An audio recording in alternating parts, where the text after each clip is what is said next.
16 জুলাই দিনটি ছিল মঙ্গলবার। সারা দেশের শিক্ষার্থীরা ব্যাপক বিক্ষোভ করে। আন্দোলনকারীদের উপর ছাত্রলীগ, যুবলীগ সহ ক্ষমতাসীন দলের লোকজন হামলা চালায়।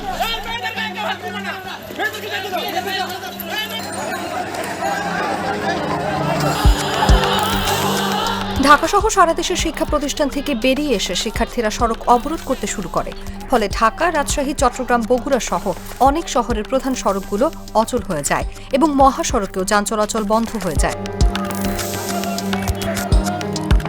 ঢাকায় বেসরকারি বিশ্ববিদ্যালয়গুলোর শিক্ষার্থীরাও সড়কে অবস্থান নেয়। কয়েকটি স্থানে যানবাহন চলাচল বন্ধ হয়ে যায়।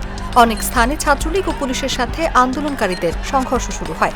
ছাত্রলীগ কর্মীদের সাথে তাদের ধাওয়া পাল্টা ধাওয়া, ইট পাটকেল নিক্ষেপের মতো ঘটনা ঘটে। রংপুরে লাঠিচার্জ ও গুলি করে পুলিশ।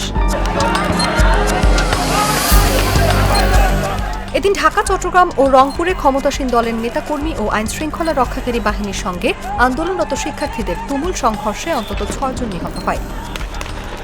বেগম রোকেয়া বিশ্ববিদ্যালয়ের ছাত্র আবু সাইদ নিহত হওয়ার ভিডিও ও ছবি এদিন ভাইরাল হওয়ায় রাতে সাধারণ শিক্ষার্থীরা পাল্টা লড়াই করে ছাত্রলীগকে ঢাকা ও রাজশাহী বিশ্ববিদ্যালয় থেকে তাড়িয়ে দেয়। তারা বিশ্ববিদ্যালয় ক্যাম্পাসে ছাত্রলীগ নেতাদের কক্ষ ভাঙচুর করার পাশাপাশি ঢাবি ও রাবি হলের বেশিরভাগ হলের নিয়ন্ত্রণ গ্রহণ করে।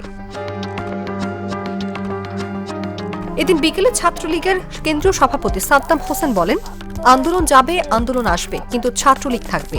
সবকিছুই মনে রাখা হবে এবং জবাব দেয়া হবে। একটি ঘটনাও জবাব ছাড়া যাবে না।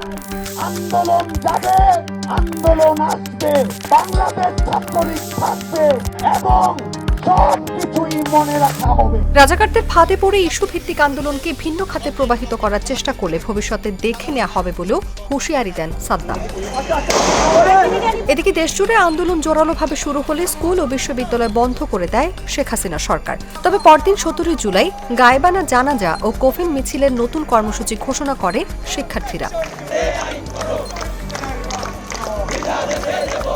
অনুভা বিশ্বাস, জাগো নিউজ।